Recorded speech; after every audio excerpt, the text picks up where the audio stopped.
Cumprimento a todos os meus irmãos com a paz de Jesus. Sejam bem-vindos a esta live deste sábado.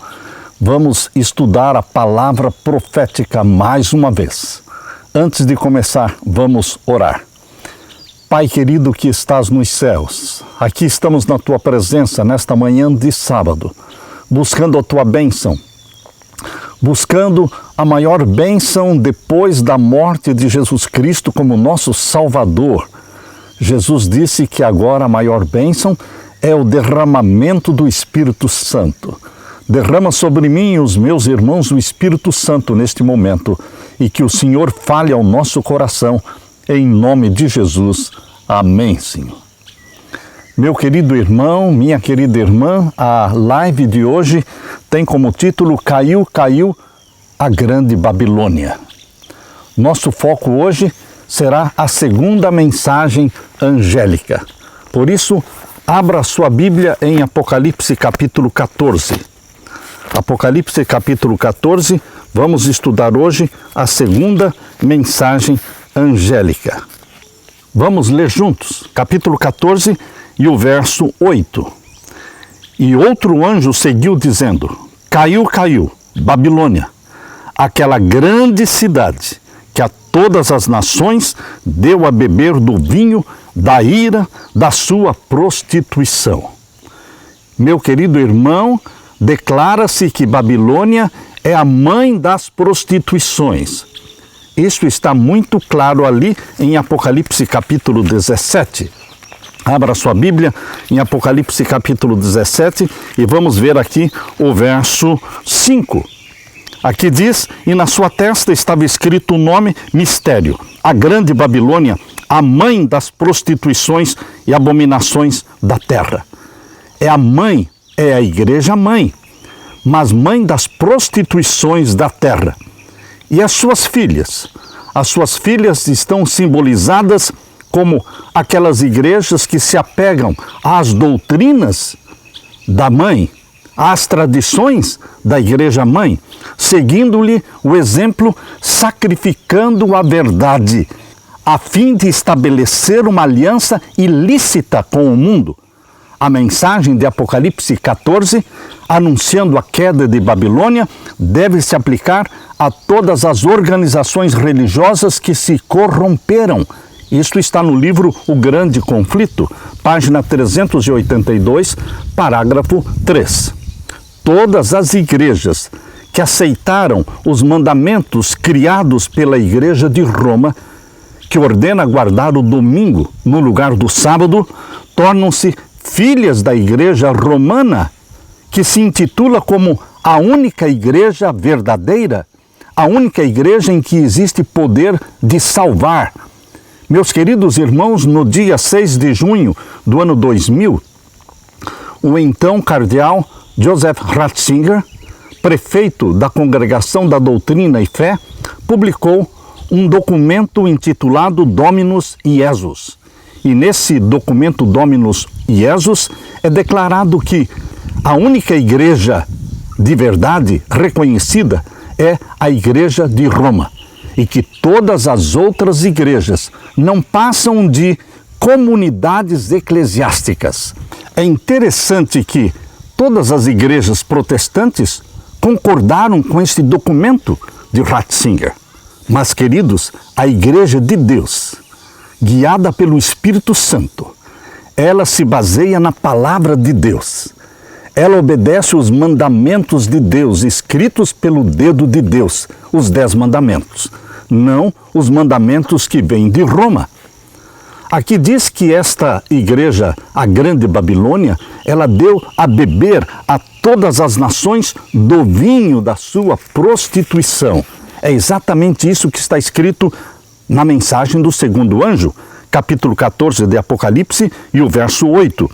Caiu Babilônia, aquela grande cidade que a todas as nações deu a beber do vinho da ira da sua prostituição. O que é o vinho? O vinho de Babilônia. As suas doutrinas, as suas falsas doutrinas. Ela deu ao mundo um sábado falso em vez do sábado do quarto mandamento da lei de Deus. e tem repetido a mentira que Satanás tem propagado ao longo do tempo, desde o Jardim do Éden. Satanás inventou uma mentira quando disse para Eva: certamente não morrereis. Satanás criou esta teoria da imortalidade da alma. Meu querido irmão, todos que creem na imortalidade da alma e todos os que santificam o domingo, o primeiro dia da semana, se tornam filhos de Babilônia. Muitos outros erros semelhantes a este estão sendo propagados por parte da Igreja Grande Babilônia. E, meus queridos, se nós nos desviarmos do testemunho da palavra de Deus, aceitando falsas doutrinas, porque os nossos pais nos ensinaram assim, nós vamos cair na condenação pronunciada sobre Babilônia. Estaremos então bebendo do vinho das suas abominações. O vinho de Babilônia envolve muito mais do que a santificação do domingo, muito mais do que crer na imortalidade da alma. O vinho de Babilônia inclui as festas pagãs, as festas que vieram de Babilônia, aquela cidade construída por Nimrod e que se tornou o centro da idolatria.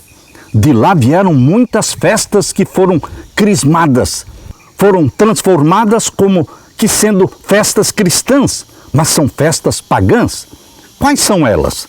A festa da Páscoa com os seus coelhinhos, a festa da Semana Santa, a festa junina com todas as suas fogueiras, o dia de finados, uma festa aos mortos, a festa do Natal, a celebração do dia 25 de dezembro como nascimento de Jesus Cristo.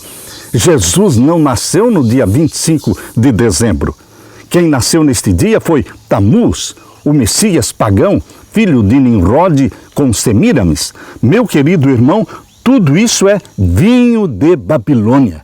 Todos os que aceitam a autoridade humana no lugar da autoridade divina, todos os que aceitam os costumes da igreja ou as tradições dos pais, lembrem-se das palavras de Jesus Cristo quando disse: em vão me adoram, ensinando doutrinas que são preceitos de homens. Meu querido irmão, nós não deveremos permitir que nenhum argumento humano nos desvie de uma pesquisa cabal da verdade bíblica. As opiniões e os costumes humanos não devem ser recebidos como se tivessem autoridade divina. Nós deveremos testar todos os ensinos e também as tradições, testá-las pelo assim diz o Senhor. A palavra de Deus diz em Isaías 8, verso 20, à lei e ao testemunho. Se eles não falarem segundo esta palavra, é porque não existe luz neles. Não basta termos boas intenções. Alguém disse que o inferno estará cheio de boas intenções. O que eu tenho a dizer para você, meu querido irmão, minha querida irmã, é que não basta termos boas intenções. Não basta fazermos o que se julga ser direito, ou o que o pastor ou o que o padre dizem. A salvação da nossa alma está em jogo e devemos examinar as Escrituras por nós mesmos. Isto está no livro O Grande Conflito, página 598, parágrafo 1. À medida que nos aproximamos do fim do tempo, e já estamos no fim do tempo, a falsidade estará misturada com a verdade. Mistura tal que unicamente os que têm a direção do Espírito Santo poderão distinguir a verdade do erro. Necessitamos de nos esforçar para manter o caminho do Senhor. Em caso algum, deveremos nos afastar da orientação de Deus para depositar confiança no ser humano. Isto está no Comentário Bíblico Adventista, volume 7, página 907, parágrafo 1. A palavra de Deus em 1 Tessalonicenses, ali Paulo fala, 1 Tessalonicenses capítulo 5, verso 19, não extinguem o espírito, não desprezem as profecias, quando a mensagem é apresentada ao povo de Deus. Não devemos nos levantar em oposição a estas verdades. Devemos ir à Bíblia, comparando com a lei e o testemunho. E se não suportar a prova, não será verdadeira. Testemunhos para Ministros, página 119, parágrafo 1. O profeta João, na sua primeira carta de João, capítulo 4, verso 1, diz: Amados, não creiam a todo espírito, mas provem se os espíritos são de Deus. Existirão algumas quedas, terríveis quedas, por parte dos que cuidam estar firmes por possuírem a verdade, mas não possuem a verdade. Eles não estão em Jesus Cristo. Viviam num baixo nível, permaneciam nas verdades que são superficiais, que não demandam reflexão nem esquadrinhamento profundo. Deus despertará o seu povo, se outros meios falharem. Introduzir-se-ão entre eles heresias, as quais os hão de peneirar, separando a palha do trigo. Isto está em Testemunhos, volume 5, página 707, parágrafo 3. Paulo já declarou, lá em Atos, capítulo 20, e os versos 29 a 31, porque eu sei que depois da minha partida entrarão no meio de vocês lobos cruéis, que não pouparão ao rebanho, e que dentre vocês mesmos se levantarão homens que falarão coisas perversas para atraírem os discípulos após si. Portanto, vigiem. Soprará todo vento de doutrina. Tudo que puder ser abalado, será abalado. Mas o Espírito pressamente diz que nos últimos dias apostatarão alguns da fé, dando ouvidos a espíritos enganadores e a doutrinas de demônios. 1 Timóteo capítulo 4, verso 1. Agora, no tempo do fim, doutrinas de demônios serão ensinadas. O vinho de Babilônia, com todas as suas festas pagãs, são doutrinas de demônio. Você pode justificar, você pode explicar, você pode querer acomodar as festas ao seu gosto, ao seu desejo, mas a realidade é que é tudo doutrina de demônio. As multidões rejeitam a verdade das Escrituras por interferir nos desejos do coração pecaminoso e amante do mundo. Queridos, nós não deveremos seguir os desejos do nosso coração. O argumento não deve ser: eu gosto disso, eu me sinto bem. Este não é o ponto. O ponto é o que diz a palavra de Deus. À lei e ao testemunho. Se não falarem segundo a lei e ao testemunho, nunca verão a alva. Satanás induz o povo de Deus para olhar para bispos, pastores, professores de teologia como guias, em vez de examinarem as Escrituras Sagradas, a fim de que por si mesmo aprendam o seu dever. Por isso, Paulo aconselhou Timóteo, na sua segunda carta de Timóteo, capítulo 4, verso 3 e 4, porque virá tempo em que não sofrerão a sã doutrina, mas tendo comichão nos ouvidos, amontoarão para si doutores, conforme as suas próprias concupiscências, e desviarão os ouvidos da verdade, voltando para as fábulas. Com o intuito de sustentar doutrinas falsas ou práticas anticristãs, alguns apanham passagens das Escrituras Sagradas separadas ou tiradas do contexto, citando talvez a metade de um simples verso como prova do seu ponto de vista, quando a parte restante mostraria ser bem contrário o sentido. Todos deveremos adquirir para nós mesmos uma experiência viva. Cumpre-nos ter Cristo no coração e o Espírito de Cristo a modelar as nossas inclinações. A religião do Evangelho é Cristo na vida. É um princípio vivo, atuante. É a graça de Cristo revelada no caráter e expressa em boas obras. Parábolas de Jesus, página 208, parágrafo 3. Se a verdade santifica a alma, o pecado é odiado, é evitado, porque Cristo é aceito como hóspede honrado. Mas Cristo não pode partilhar de um coração dividido. O pecado e Jesus nunca estarão em parceria. Testemunhos para Ministros, página 160, parágrafo 1. Queridos, Satanás engana muitos com a plausível teoria de que o amor de Deus para com o seu povo é tão grande que ele desculpará o pecado neles. Isto está em Patriarcas e Profetas, página 382, parágrafo 1. Será que o amor de Deus é tão grande que vai desculpar o pecado? Deus desculpa o pecado ou Deus perdoa o pecado? Meu querido irmão, Deus perdoa o pecado. Quando? Quando existe arrependimento, quando existe confissão e abandono do pecado. Não é desculpar o pecado, é perdoar o pecado confessado.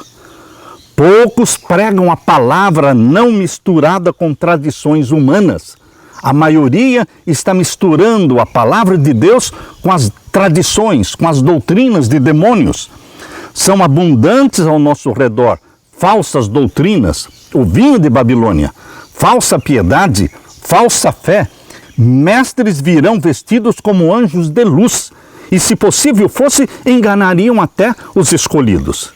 Por isso, Pedro diz na sua primeira carta, capítulo 5 e o verso 8, sejam sóbrios, vigiem, porque o diabo, o adversário de vocês, anda em derredor, bramando como leão, buscando a quem possa tragar. Satanás vê que o seu tempo é curto e ele vai trabalhar com todo o engano da injustiça para misturar erros e ideias equivocadas com a obra de Deus e levar homens falsos a conclusões falsas. Não se esqueçam, queridos, que as mais perigosas armadilhas que Satanás prepara para a igreja procedem dos seus próprios membros. Isto está em Testemunhos, volume 5, página 477, parágrafo 1. Vou ler novamente. Não se esqueçam que as mais perigosas armadilhas que Satanás prepara para a igreja procedem dos seus próprios membros. Por isso, Pedro diz na sua segunda carta, capítulo 2, verso 1, mas também falsos profetas surgiram entre o povo, assim como haverá falsos mestres entre vocês, que secretamente trarão heresias destrutivas. Muitos vêm com esta argumentação, dizendo, vocês são muito meticulosos. Deus não espera que estejamos em guarda constantemente para não cometer nenhum erro. Deus não espera isso de nós. Deus é demasiadamente bom para nos responsabilizar por nosso curso de ação cada dia. Mas, queridos, devemos recordar que o caminho para a destruição é largo. É o caminho do tudo pode, enquanto que o caminho para a vida eterna é difícil e é estreito. Escutem novamente as palavras do grande mestre. Acautelem-se, porém, dos falsos profetas que vêm até vocês vestidos de ovelhas, mas interiormente são lobos devoradores. Mateus capítulo 7, verso 15. Deus não fará o menor comprometimento com o pecado. Deus não fará o menor comprometimento com o pecado. Se eu pudesse fazê-lo, Cristo não teria necessitado vir ao nosso mundo para sofrer e morrer. O amor de Deus, queridos irmãos, não cobre. O amor de Deus não justifica, não desculpa os pecados. Mas o amor de Deus nos enche de poder para viver a vida de Cristo. Viver a vida de Cristo. Existe uma afirmação extraída do Espírito de Profecia. Isto está em Fé e Obras, no livrinho Fé e Obras, página 43, parágrafo 4. Esse texto é muitas vezes mal interpretado. Vamos ler esse texto. Fé e Obras 43, parágrafo 4. Se está no coração obedecer a Deus, se são feitos esforços nesse sentido, Jesus aceita esta disposição e esforço como o melhor serviço do homem e supre a deficiência com seu mérito divino.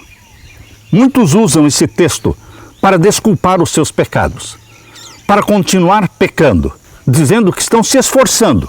eu estou me esforçando para vencer esse pecado, mas continua pecando. E eles estão acreditando que Deus aceita isso. Essa forma de pensar tem induzido muitas pessoas a se sentirem seguras da sua salvação sem terem obtido a vitória sobre o pecado, pensando que a vitória virá em algum dia no futuro. Muitos ensinam que mesmo enquanto estão pecando, a justiça imputada completa a falta da justiça comunicada, fazendo-nos completos em Cristo. Que engano, meu querido irmão, que engano! Convido a vocês a examinarem esse texto do Espírito de Profecia, do livro Fé e Obras, página 43, parágrafo 4. Vamos examinar melhor esse texto, comparando-o a outros textos também do Espírito de Profecia. Vamos ler esse texto. Não há desculpa para o pecado ou para a indolência. Também está no livro Fé e Obras, página 43, parágrafo 3. Não há desculpa para o pecado ou para a indolência. Jesus vai à frente e quer que sigamos os seus passos. Ele sofreu. Ele sacrificou-se como nenhum de nós pode fazê-lo, para que pudesse trazer salvação ao nosso alcance. Não precisamos desanimar. Jesus veio ao nosso mundo trazer poder divino ao homem, para que por meio da sua graça possamos ser transformados à sua semelhança. Fé e Obras, página 43, parágrafo 3. Não há desculpa para o pecado ou para a indolência. Agora vamos ler aquele texto do Fé e Obras, página 43, parágrafo 4. Vamos ler inteiro esse texto. Se está no coração obedecer a Deus, se são feitos esforços nesse sentido, Jesus aceita esta disposição e esforço como o melhor serviço do homem e supre a deficiência com o seu mérito divino. Continuando, o texto diz: ele não aceitará os que alegam ter fé nele e, no entanto, são desleais aos mandamentos do seu Pai. Ele não aceita os que continuam pecando. Pecados conhecidos, pecados familiares, conscientes. Muito ouvimos acerca de fé, mas precisamos ouvir muito mais acerca de obras. Muitos estão a enganar a própria alma, vivendo uma religião fácil, cômoda e sem cruz. Isto está no livro Fé e Obras, 43, parágrafo 4. Jesus, meus queridos irmãos, não cobre e não desculpa os nossos pecados. Ele perdoa os nossos pecados quando confessamos e quando abandonamos. Jesus veio ao mundo trazer poder divino a você e a mim, para que por meio da sua graça possamos ser transformados à sua semelhança. Isto está no livro Fé e Obras, página 43, parágrafo 3. Por isso Paulo diz, na sua segunda carta, capítulo 2, aos Coríntios, 2 Coríntios, capítulo 12, verso 9, a minha graça te basta, porque o meu poder se aperfeiçoa na fraqueza. A graça de Jesus não é uma graça fracassada, fraca, é uma graça poderosa que nos dá a vitória sobre o pecado. Se você não acredita na vitória sobre o pecado, você nunca será vitorioso sobre o pecado. Vai continuar pecando até Jesus voltar e vai se decepcionar na volta de Jesus. Meu querido irmão, quando Deus diz para Paulo, a minha graça te basta, porque a graça divina é suficiente para fazer com que você e eu vivamos em santidade, em obediência. E quando pecarmos, Ele nos perdoará se confessarmos os nossos pecados. No livro Caminho a Cristo, página 70, parágrafo 2, diz: a nossa esperança não está em nós mesmos. A nossa esperança está em Jesus. A nossa fraqueza acha-se unida à força de Jesus. A nossa ignorância acha-se unida à sabedoria de Jesus. A nossa fragilidade está unida ao eterno poder de Jesus. Caminho a Cristo, página 70, parágrafo 2. Por isso Paulo diz em Filipenses 4,13, posso todas as coisas em Cristo que me fortalece. Aleluia! Jesus vigia sobre nós. E se estivermos dispostos a ser guiados por Ele, lançará ao nosso redor influências para o bem que nos habilitarão a cumprir toda a sua vontade a nosso respeito.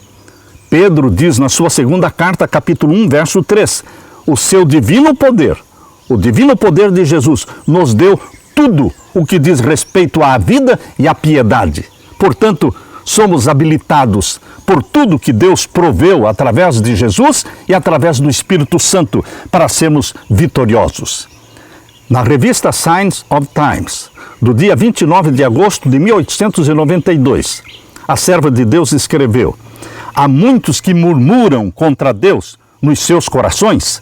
Dizem eles: herdamos a natureza caída de Adão e não somos responsáveis por nossas imperfeições naturais.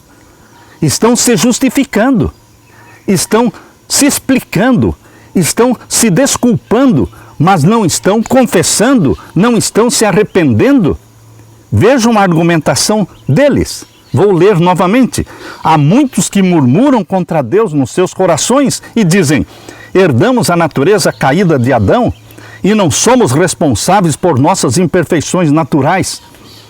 Meus queridos, é como se não existisse Jesus.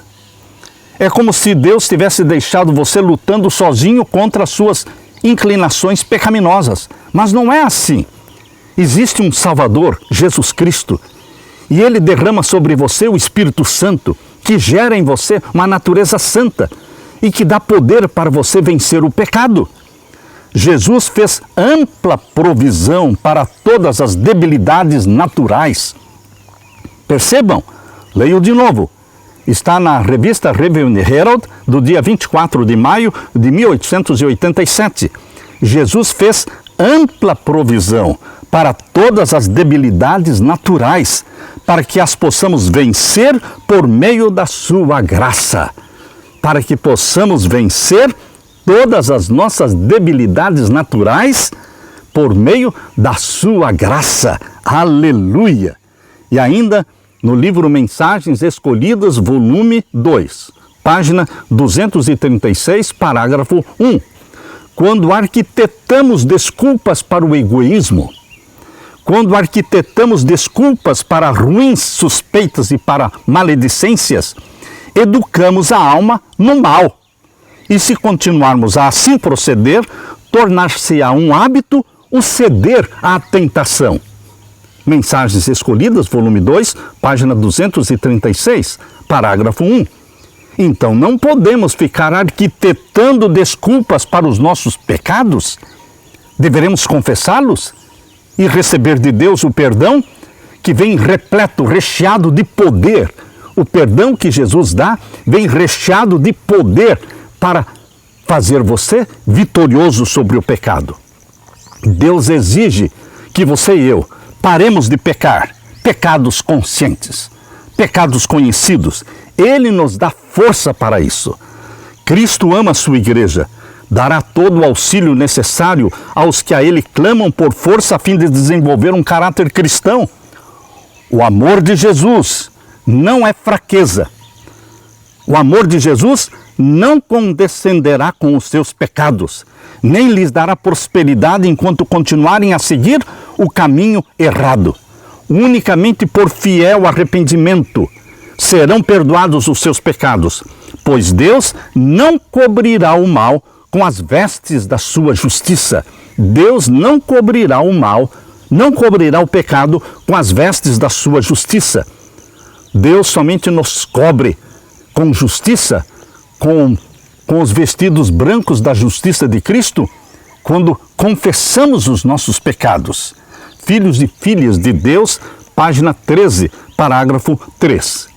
Quando Adão e Eva foram criados, eles foram revestidos de glória. O halo de glória que Deus deu ao santo Adão e Eva, e que os cobria como um vestido, este halo de glória deixou-os após a transgressão. A luz da glória de Deus não podia cobrir a desobediência e o pecado. Mensagens Escolhidas, volume 1, página 270, parágrafo 1. Queridos, preciso dizer a verdade a todos os que aceitaram a luz da palavra de Deus. Não devem nunca deixar no espírito humano a impressão de que Deus se contente com os nossos pecados. Deus não tolera o pecado, Deus não se contenta com os nossos pecados, mas Deus perdoa os nossos pecados. Quando? Quando em arrependimento você se aproxima e ajoelha-se diante de Jesus Cristo e confessa os pecados. Cristo não é ministro do pecado. Não é para que você continue pecando que Jesus está intercedendo no Santíssimo, lá diante do trono do Pai. Não, querido. Não é ministro do pecado. Jesus Cristo é ministro da justiça. Somos completos em Cristo, aceitos no amado, somente enquanto permanecermos nele pela fé. Isto está no Comentário Bíblico Adventista, volume 7, página 933, parágrafo 9. Ninguém que verdadeiramente ame e tema a Deus continuará a transgredir a lei, seja em que forma for. Quando o homem transgride, ele fica sob a condenação da lei, seja qual for a sua profissão. Ele não será justificado e não estará perdoado enquanto estiver no pecado.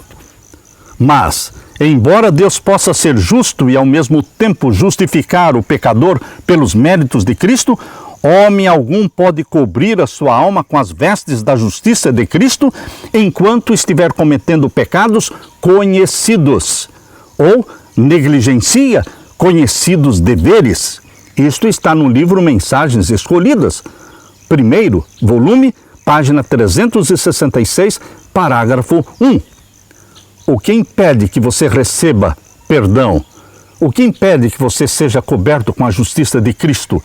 Quando você decide continuar na prática de pecados conhecidos. Eu leio de novo este pensamento. Embora Deus possa ser justo e ao mesmo tempo justificar o pecador pelos méritos de Cristo, homem algum pode cobrir a sua alma com as vestes da justiça de Cristo enquanto comete pecados conhecidos ou negligencia conhecidos deveres. Mensagens Escolhidas, volume 1, página 366. Deus requer inteireza de coração, inteira entrega do coração, antes que a justificação aconteça. Primeiro você entrega-se a Jesus Cristo, e então a justificação vai acontecer. E para que o homem conserve a justificação, tem de haver contínua comunhão, contínua obediência, mediante ativa e viva fé que opera por amor e purifica a alma. A justiça de Cristo, meu querido irmão, minha querida irmã, não é uma capa para encobrir pecados não confessados e não abandonados. Onde está escrito isso? Desejado de todas as nações. Página 388, parágrafo 3. Vamos repetir. A justiça de Cristo não é uma capa para encobrir pecados não confessados e não abandonados. A justiça de Cristo é um princípio de vida que transforma o caráter e rege a conduta. Santidade é integridade para com Deus. É a inteira entrega da alma e da vida para a habitação dos princípios do céu. Desejado, página 388, parágrafo 3.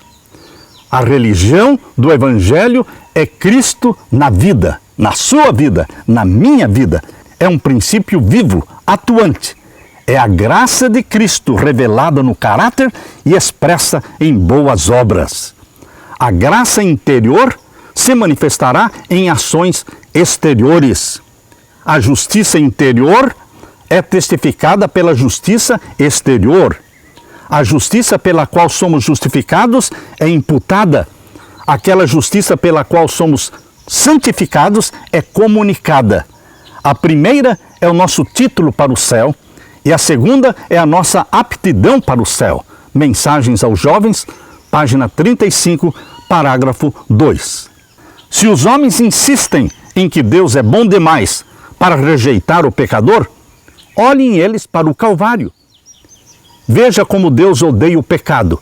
Quando Jesus se tornou pecado na cruz do Calvário, ele se sentiu separado do Pai e clamou: Deus meu, por que me desamparaste? Ele se tornou pecado na cruz, e foi na cruz que ele clamou: por que me desamparaste? Porque Deus odeia o pecado, embora ame o pecador. Mas se você se agarra ao seu pecado, meu querido irmão, e não o confessa, a ira de Deus que cai sobre o pecado vai recair também sobre você. A transgressão da lei de Deus, num simples caso, no mais pequeno detalhe, é pecado. Isso está no Comentário Bíblico, volume 7, página 951, parágrafo 4. A transgressão da lei de Deus, num simples caso, no mais pequeno detalhe, é pecado e precisa ser confessado. Eu e você, que professamos fé em Jesus Cristo, nos chamamos de cristãos, nós precisamos viver a vida de Cristo. Senão, seremos um escárnio para a religião de Cristo. O nosso Senhor é exposto à injúria pelos que pretendem servi-lo, mas lhe representam mal o caráter. E multidões são enganadas, induzidas a falsas veredas, desejado 309, parágrafo 4. Deus jamais justificará a quem quer que transgrida os seus mandamentos. Tem que haver confissão, arrependimento, confissão e abandono do pecado. Jesus morreu não para salvar o homem nos seus pecados. Jesus morreu para salvar os homens dos seus pecados. Testemunhos, volume 4, página 251, parágrafo 1.